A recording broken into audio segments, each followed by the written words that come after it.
नमस्कार एवं उत्तर प्रदेश देख रहे हैं आप सभी और आपके साथ हूं मैं जयती मिश्रा। बुलेटिन की शुरुआत करेंगे इस वक्त की हेडलाइंस के साथ।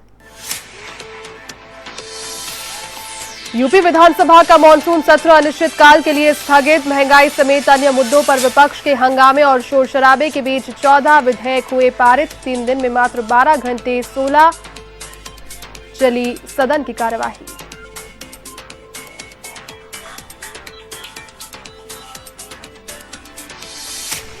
यूपी के पूर्व मुख्यमंत्री कल्याण सिंह की हालत गंभीर। लखनऊ के एसजी पीजीआई अस्पताल में लंबे समय से चल रहा है इलाज। संक्रमण बढ़ने पर वेंटिलेटर पर है पूर्व सीएम। मुख्यमंत्री योगी ने भी अस्पताल पहुंचकर जाना तबीयत का हाल।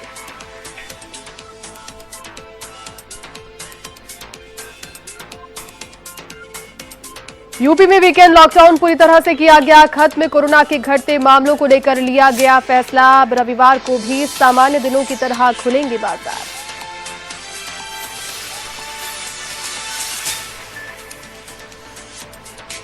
बीजेपी की जन आशीर्वाद यात्रा का जोरदार स्वागत। राज्य मंत्री भानु प्रताप के साथ साध्वी निरंजन ज्योति सहित कई नेता रहे मौजूद। वर्मा ने 2022 के विधानसभा चुनावों के लिए तैयार रहने का किया आह्वान।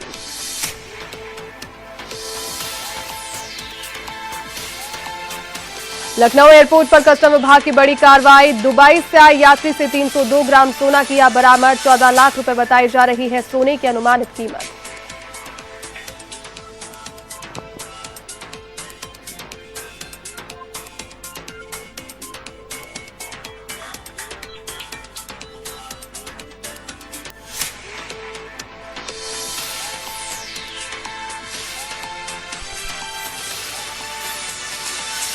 चलिए अब खबरें विस्तार से।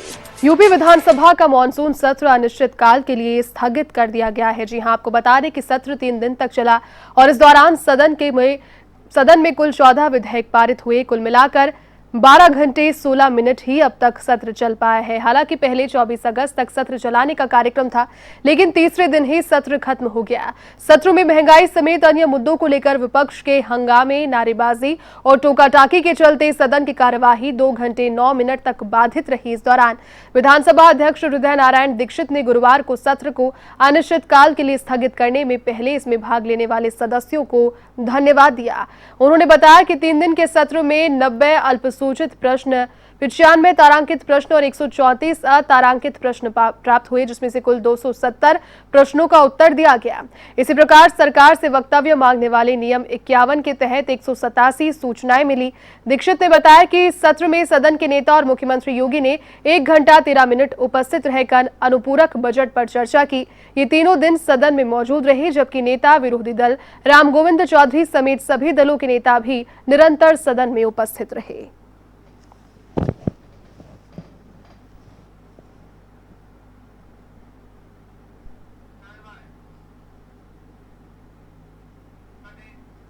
उत्तरी विधानसभा की शिवपुर स्थित कादम्बिनी लॉन में आयोजित विधानसभा योजना बैठक हुई, जिसमें मुख्य अतिथि केंद्रीय भारी उद्योग मंत्री डॉक्टर महेंद्र नाथ पांडे और उत्तर प्रदेश सरकार के राज्य मंत्री रविंद्र जायसवाल रहे, जिन्होंने पंडित दीनदयाल उपाध्याय की तस्वीर के समक्ष दीप प्रज्वलित कर कार्यक्रम का शुभारंभ किया।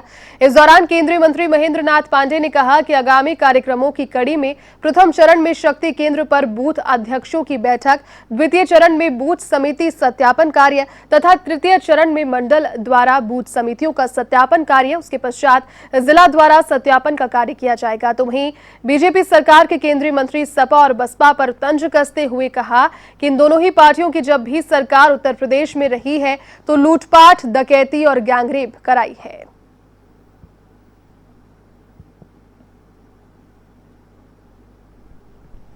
देश में उत्तर प्रदेश खास करके भारतीय जनता पार्टी की टीम ने तय किया है बूथ सत्यापन अभियान। तो इस उत्तरी विधानसभा की योजना बैठक थी, जिसमें बूथ सत्यापन अवसर पर पार्टी और केंद्र और राज्य सरकार की उपलब्धियों के विषय को रखने के लिए मैं आया था। बहुत सफल बैठक रही, बहुत अच्छी बैठक रही। यूपी के पूर्व मुख्यमंत्री कल्याण सिंह की हालत बिगड़ गई है। आपको बता दें कि इनकी हालत खराब हो गई है। यूपी के पूर्व मुख्यमंत्री कल्याण सिंह की हालत खराब हो गई है। लखनऊ के एसजीपीजीआई में भर्ती कराया गया है उनको, और उनका ब्लड प्रेशर लो है। आपको बता दें कि उनकी समस्याएं बनी हुई है। एसजीपीजीआई के डायरेक्टर प्रोफेसर आर.के. धीमान ने बताया कि कल्याण सिंह को डायलिसिस पर रखा गया है। अभी वो वेंटिलेटर सपोर्ट पर हैं। तो वहीं मुख्यमंत्री योगी अपने दिल्ली दौरे के बाद सीधे एसजीपीजीआई अस्पताल पहुंचे, जहां उन्होंने कल्याण सिंह की तबीयत के बारे में डॉक्टर से जानकारी ली। मुख्यमंत्री ने डॉक्टर से बात करके पूर्व सीएम कल्याण सिंह की तबीयत पर विशेष ध्यान रखने को लेकर डॉक्टर की टीम भी गठित की। आपको बता दें कि 89 वर्षीय कल्याण सिंह को 4 जुलाई को संक्रमण और हल्की बेहोशी की वजह से एसजीपीजीआई के आईसीयू में भर्ती कराया गया था। इससे पहले उनका इलाज डॉक्टर राम मनोहर लोहिया संस्थान में किया जा रहा था।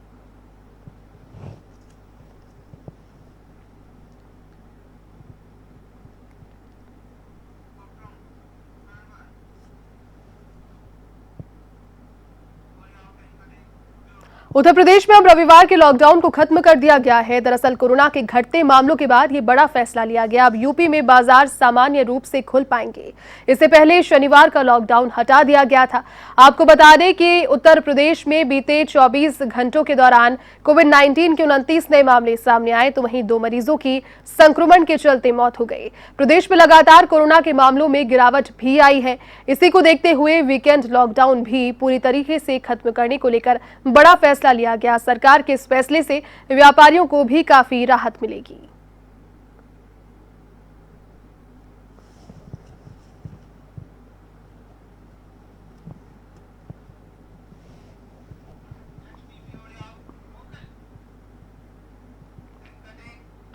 यूपी के प्रयागराज में भारतीय हॉकी पुरुष टीम के कोच प्रिंस पीयूष दुबे का स्वागत और अभिनंदन कार्यक्रम आयोजित हुआ। इलाहाबाद विश्वविद्यालय के शारीरिक शिक्षा विभाग के पूर्व छात्रों ने यह कार्यक्रम आयोजित किया। इस अवसर पर प्रिंस पीयूष दुबे ने इलाहाबाद विश्वविद्यालय में अपने अनुभव साझा किए।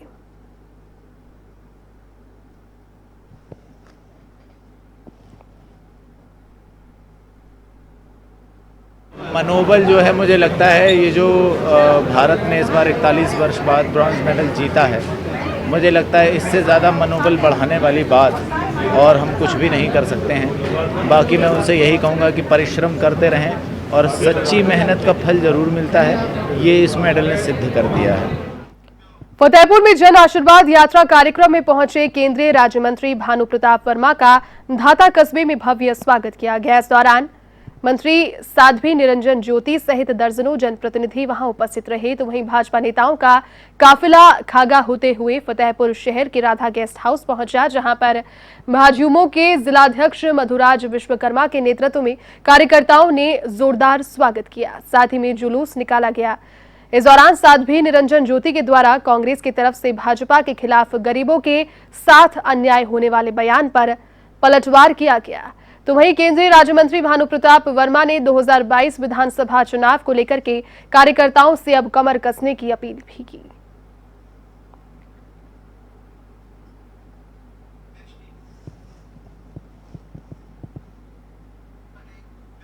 महिला हॉकी स्टार खिलाड़ी गुरजीत कौर और निशा बारसी के शुक्रवार को प्रयागराज आने पर उनका भव्य स्वागत हुआ। अपने खेल से देशवासियों के दिलों पर घर कर जाने वाली इन खिलाड़ियों को देखने के लिए लोगों का हुजूम उमड़ पड़ा। आपको बता दें कि गुरजीत कौर और निशा वारसी दोनों ही उत्तर मध्य रेलवे की कर्मचारी हैं। रेलवे ने अब अपने इन दोनों खिलाड़ियों को खुली जीप में विभिन्न इलाकों में घुमाते हुए हेडक्वार्टर तक पहुंचाया।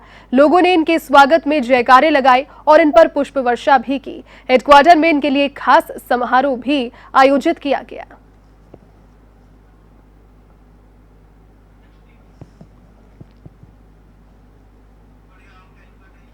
भाजपा के पूर्व प्रदेश अध्यक्ष राजाराम वर्मा बिजनौर दौरे पर रहे, जहां उन्होंने किसान संवाद कार्यक्रम में शिरकत की। इस दौरान राजाराम वर्मा समेत सभी भाजपा पदाधिकारियों ने लोगों की फरियाद को सुना। साथ ही नंदपुर गांव में लोगों की समस्याएं सुनकर जल्द ही समाधान का आश्वासन भी दिया।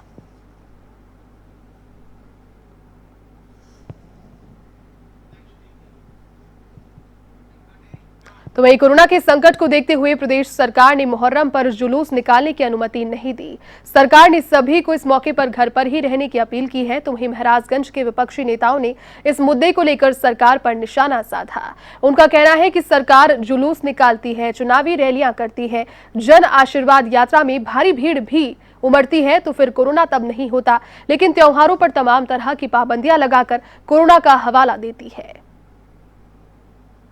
जन आशीर्वाद यात्रा 2 दिन से हो रहा है, जहाँ लाखों की भीड़ है, कोरोना की धज्जियां उड़ाई जा रही हैं और यहाँ पे 2 तरह का व्यवहार किया जाए कि ये सरकार करना क्या चाहती है। जहाँ पे उनको परमिशन नहीं दिया गया है कि अपना गम मनाने का, वहाँ जन आशीर्वाद यात्रा में लाखों की भीड़ है, वहाँ कोई नहीं है। इस सरकार की दोहरी नीति को दिखाता है और ये ध्रुवीकरण की राजनीति कर रहे हैं। इसका हम पुरजोर विरोध करते हैं। हम इसकी निंदा करते हैं, घोर निंदा करते हैं।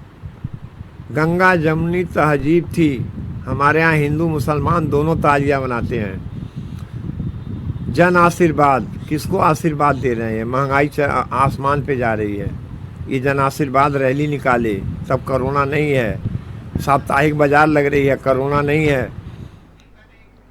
देश में जारी बड़े स्तर पर धर्मांतरण के खेल में शामिल गुर्गों के खिलाफ यूपी एटीएस ने चार्जशीट पेश कर दी है। जी हां, इस लिस्ट में सरगना उमर गौतम सहित जहांगीर आलम, मनु यादव उर्फ अब्दुल मन्नान, राहुल भोला उर्फ राहुल अहमद, इरफान शेख, सलाउद्दीन के नाम शामिल है। पुलिस और एटीएस ने अब तक इस मामले में कुल 10 लोगों को गिरफ्तार भी किया है। तो वहीं बाकी अन्य आरोपियों के खिलाफ जल्द ही सप्लीमेंट्री चार्जशीट पेश की जाएगी। कि एटीएस के द्वारा एक देशव्यापी धर्मांतरण के रैकेट का खुलासा किया गया था, जिसके अंतर्गत कुल 10 व्यक्ति गिरफ्तार किए गए थे। उन 10 व्यक्तियों में से 6 व्यक्तियों के विरुद्ध समुचित धाराओं में चार्जशीट दिनांक 19 अगस्त 2021 को कोर्ट में दाखिल कर दी गई है। विवेचना से जो अभियुक्त गिरफ्तार हैं, जिनके विरुद्ध चार्जशीट लगाई गई है, उनका नाम उमर गौतम, जहांगीर आलम, मन्नू यादव, राहुल भोला, इरफान शेख और सलाउद्दीन हैं। इन अभियुक्तों के विरुद्ध पर्याप्त साक्ष्यों के आधार पर यह तथ्य प्रमाणित हुए हैं कि इनके द्वारा वृहद आपराधिक षड्यंत्र के अंतर्गत देशव्यापी अवैध धर्मांतरण के गिरोह का संचालन किया जा रहा है। यूपी के लखनऊ में अखिल भारत हिंदू श्रमिक महासभा के राष्ट्रीय अध्यक्ष राजेश मिश्रा ने प्रेस वार्ता कर श्रमिकों की स्थिति को लेकर अपना पक्ष रखा। राजेश मिश्रा ने कहा कि हिंदू श्रमिकों की आज वो स्थिति है कि दैनिक मजदूरी करने के बाद भी उन्हें मजदूरी नहीं मिल पा रही। तो वहीं जिस प्रकार से संविदा कर्मचारियों, दैनिक मजदूर और ठेकेदारी की प्रथा से श्रमिकों का शोषण हो रहा है, उसको लेकर वो प्रधानमंत्री, राष्ट्रपति और मुख्यमंत्री तक अपनी मांगों को पहुंचाने की कोशिश करेंगे।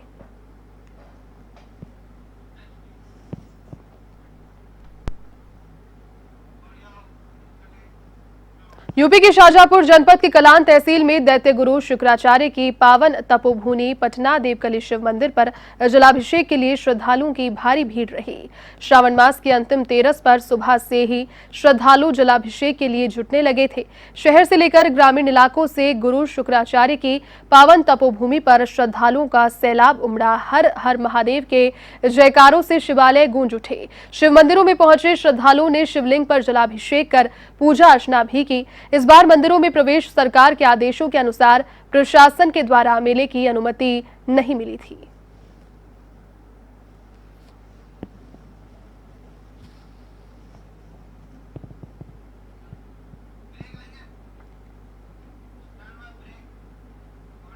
यूपी में सूफी इस्लामिक बोर्ड की कोर कमेटी के निर्णय के बाद में बोर्ड के राष्ट्रीय प्रवक्ता और संगठन प्रभारी सूफी मोहम्मद कौसर हसन मजीदी ने प्रेस वार्ता कर कहा कि तालिबान एक आतंकी संगठन है, सिर्फ झंडे का रंग बदला हुआ है, वरना आईएसआई और तालिबान में कोई अंतर नहीं है। उन्होंने ये भी कहा कि तालिबान उसी विचारधारा को आगे बढ़ा रही है। ऐसे में समस्त मानवता अफगानिस्तान पर किए गए कब्जे का विरोध कर रही है।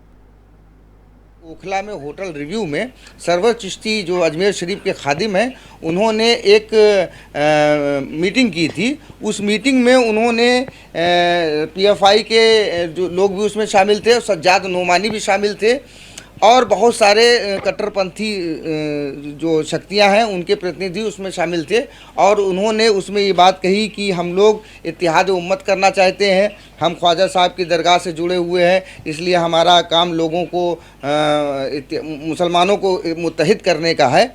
लेकिन उन्होंने जो बातें उसमें की गई वो बातें बड़ी ख़तरनाक थी। उन्होंने जो सबसे मेन बात की वो बात ये थी कि इसरार कासमी नामक व्यक्ति जो पाकिस्तान का है और खिलाफत 2 एजेंडे का जो है वो जन्मदाता है, उसका समर्थन उन्होंने किया।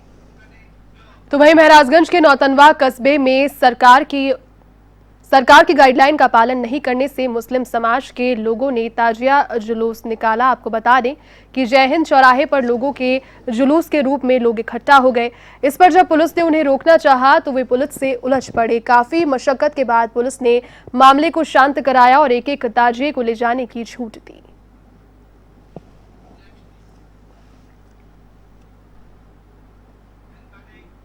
यूपी के बलिया में बसपा की प्रबुद्ध विचार गोष्ठी का आयोजन किया गया। इस कार्यक्रम के बतौर मुख्य अतिथि बसपा महासचिव सतीश मिश्रा ने शिरकत की। तो वहीं इस मौके पर बीएसपी विधायक उमाशंकर सिंह समेत कई ब्राह्मण नेता उपस्थित रहे। इस अवसर पर सतीश मिश्रा को भगवान परशुराम का प्रतीकात्मक सशस्त्र फरसा देकर सम्मानित किया गया। पत्रकारों से इस दौरान मुखातिब होते हुए सतीश मिश्रा ने कहा कि बसपा सरकार बनने पर बिकरू कांड की दोबारा जांच होगी।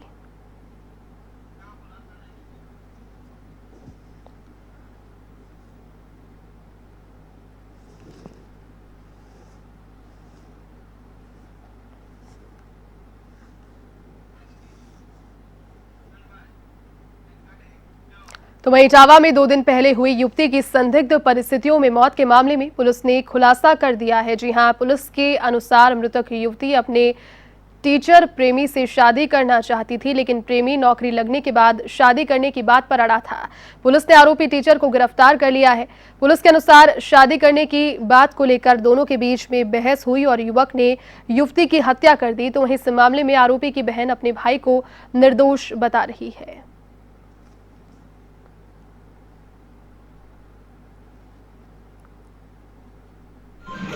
उसको लेकर के उचित ये हुआ कि पैनल के माध्यम से इसका पोस्टमार्टम कराया जाए। तो 3 डॉक्टरों की टीम से इसका पोस्टमार्टम कराया गया, जिसमें स्ट्रैंगुलेशन आया, गला दबा के मारने की बात आई। इस पर जो परिजन थे 3 लोगों को नामजद करते हुए, एक दिलीप दुबे, उसकी पत्नी और उसके साले को शिवम को नामजद करते हुए तहरीर दिए, जिसमें 302 SC/ST एक्ट का मुकदमा लिखा गया। लखीमपुर खीरी के हैदराबाद थाना इलाके के अयोध्यापुर गांव में युवक की हत्या को लेकर पुलिस ने खुलासा अब किया है। आपको बता दें कि पुलिस ने इस मामले में मृतक के 3 दोस्तों को गिरफ्तार कर लिया है। पुलिस के मुताबिक दोस्तों ने ही युवक पर कुल्हाड़ी से वार कर उसकी हत्या कर दी थी। आरोपियों की निशानदेही पर पुलिस ने मृतक का मोबाइल फोन और हत्या में प्रयुक्त इस्तेमाल की गई कुल्हाड़ी को भी बरामद कर लिया है।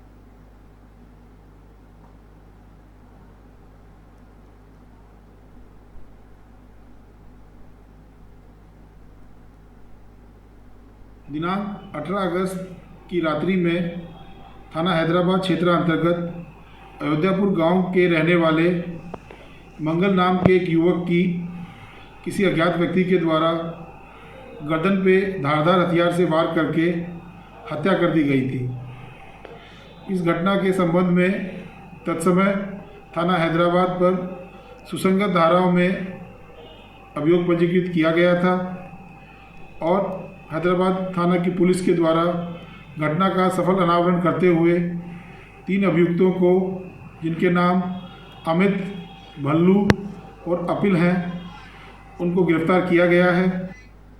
जालौन के कुंठोर थाना इलाके में बिचौली गांव में एक युवक ने फांसी का फंदा लगाकर आत्महत्या कर ली। युवक ने स्टेट हाईवे के किनारे हाई टेंशन लाइन के लिए बने खंभे से लटक कर अपनी जान दे दी। पुलिस मौके पर पहुंची और परिजनों को सूचना दी।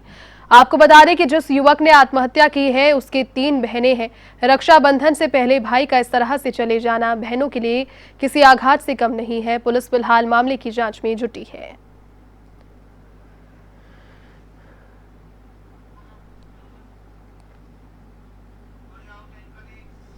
तो वहीं यूपी के लखनऊ एयरपोर्ट पर कस्टम विभाग ने बड़ी कार्रवाई करते हुए दुबई से आए यात्री से 302 ग्राम सोना बरामद किया। जब्त सोने की कीमत 14,98,000 रुपए बताई जा रही है। ये यात्री दुबई से लखनऊ पहुंचा था। फिलहाल मामले की जांच जारी है। चलिए, इस बुलेटिन में फिलहाल के लिए बस इतना ही। देश और दुनिया की तमाम बड़ी खबरों को देखने के लिए आप देखते रहिए A1 TV। नमस्कार।